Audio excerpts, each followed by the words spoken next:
माननीय सभापति महोदय, अनुदान मांग संख्या 42 व 45 पर बोलने का अवसर दिया, इसके लिए धन्यवाद।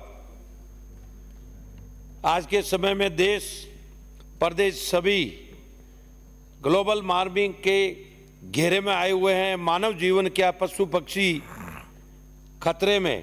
पुरखों ने वर्षों पूर्व गांवों की बसावट को लेकर एक वैज्ञानिक सोच के साथ कार्य किया था, जिसमें ओरण, गोचर, शिवाइचक, भूमि, तालाब, आगोर, लाटा, कई प्रकार की भूमियों को गांव के पास छोड़ रखा था, जिसमें हजारों पेड़ पौधे, सैकड़ों पशु पक्षी को पर्यावरण की सुरक्षा के प्रहरी थे।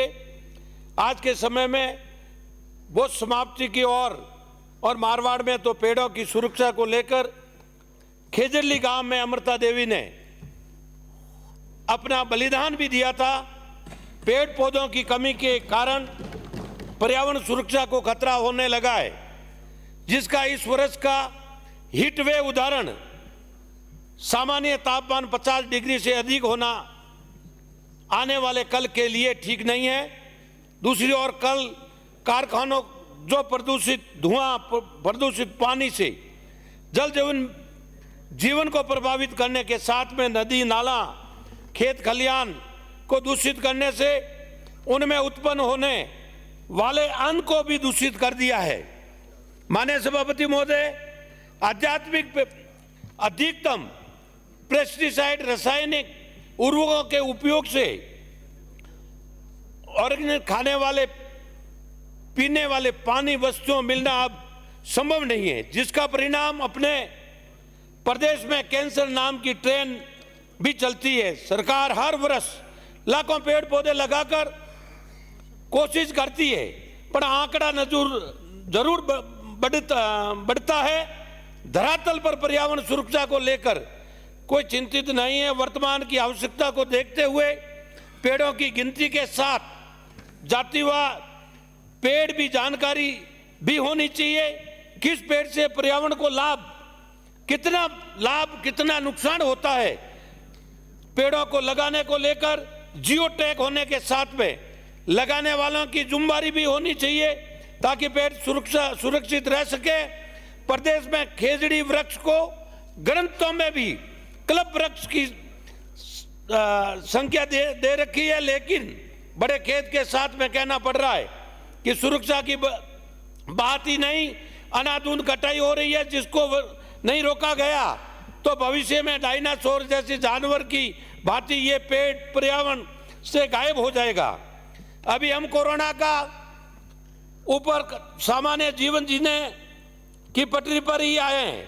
ऑक्सीजन की कमी हमने अपनी नजरों से देखी है। यहाँ पेड़ हमको जीवन दान दे सकते हैं। ग्लोबल वार्मिंग की एकमात्र कारण पर्यावरण असंतुलन, यहाँ तक कि ऋतु परिवर्तन होने लगा है। बेमौसम बरसात, तूफान, सर्दी, सब कुछ बदलने के कगार पर है।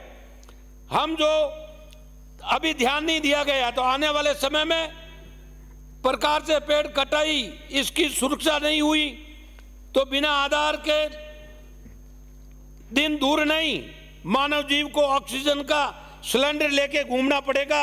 ये स्थिति बन रही है। माननीय सभापति महोदय, मैं माननीय मंत्री जी का ध्यान दिलाना चाहूंगा कि हमारी नैड़ा बांध स्वर्गीय भैरू सिंह जी शेखावत के समय में किसानों के लिए पेयजल के लिए बना था। आदरणीय भाटी साहब ठीक ही कह रहे थे, कपड़ा उद्योग, हर उद्योग रहना चाहिए, राजस्थान में रोजगार मिलना चाहिए, पर ये 3 उद्योग पाली, जोधपुर और बालोतरा कपड़ा का उद्योग है। नैड़ा बांध अभी यार्ड बन गया है पॉल्यूशन पानी का।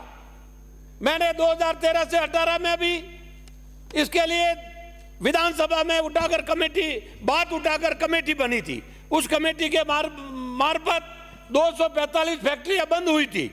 उसके बाद में आज भी हमारी मारवाड़ की मरुगंगा लूणी नदी, उसके अंदर प्रदूषण पानी इंतजार होता है। बारिश आते ही आज की तारीख में लूणी क्षेत्र को लेकर, पूरा बालोतरा क्षेत्र, सिवाना को लेकर नदी के अंदर से कुओं से लाल, पीला, काला ऐसा पानी निकलता है, पशु पक्षी भी पी नहीं सकते।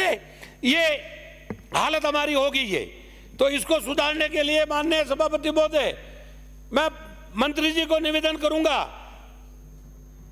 इकाइयां चलनी चाहिए, पर इनको सही तरीके से ट्रीटमेंट करके इस पानी को नहीं निकाला गया तो किसान पशु पक्षी से लगाकर ये हालत हो गई है। जोधपुर से भांडू होके पानी निकलता है अब कल्याणपुर तक, करीब 80 किलोमीटर तालाबों की तरह खेत भरे हुए पड़े हैं। पशु पक्षी और जानवर भी अंदर होके निकल नहीं सकता। अगर जानवर अंदर होके निकल जाए तो उसका चमड़ा उतर जाता है। ये स्थिति बनी हुई है। तो मेरा सभापति महोदय, इसको कैसे रोका जाए?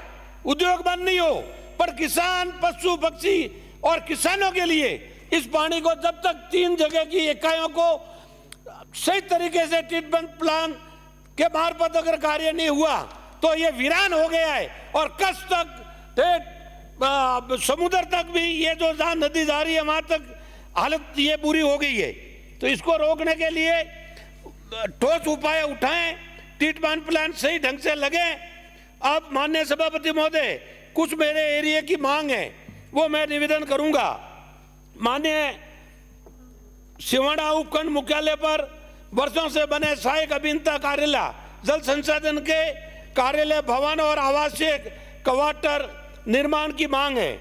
मैं आपके मार्फत मंत्री जी को निवेदन करूंगा, मेली बांध का जीर्णोद्धार की और मांग ऊंचाई सफाई कर रख रखाव अतिक्रमण मुक्त करवाने के लिए बाढ़ बचाव कार्य में लूनी तट नदी से कोटड़ी से जेटंतरी मठ घंटिया लाड़िया मदल समदड़ी पिचिंग बनाकर इसको भी ठीक करने की आवश्यकता है।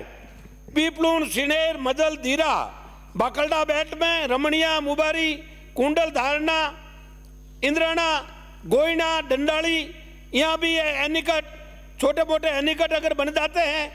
पूर्व सरकार में सैंक्शन जो हुए थे 5 साल में, बिरादे मान्य, मैं किसी की बुराई नहीं करूंगा, पर मेरा एक बांध स्वीकृत हुआ तेलवाड़ा का 7 करोड़ का, वो भी टेंडर हुआ कैंसिल कर दिया था।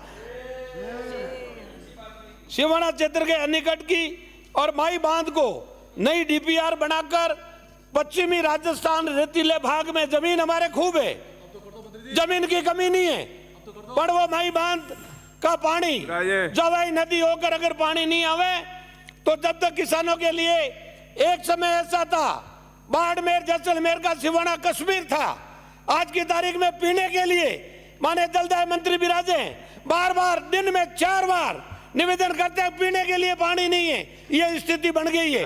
तो इसको मेहरबानी करके डीपीआर बनाकर भाई बांध को भी जोड़ा जाए।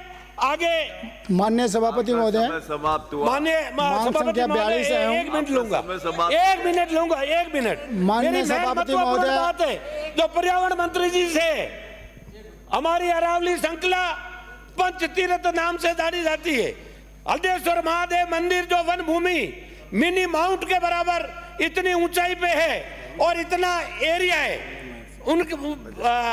उनका विकास के लिए इको टूरिज्म के तहत विकास कार्य करवाने की मांग, और वह आपके मार्फत मंत्री जी को निवेदन करूंगा, अरावली क्षेत्र में कैंपो फंड में बांध और एनिकट बनाकर अगर वहां बढ़ जाके अच्छा माननीय सभापति महोदय, तो काफी वन क्षेत्र मांग संख्या 42 और मांग संख्या 45 पर पहाड़ी एरिया को वन विभाग आपने बोलने का समय दिया, इसके लिए आपका बहुत बहुत धन्यवाद।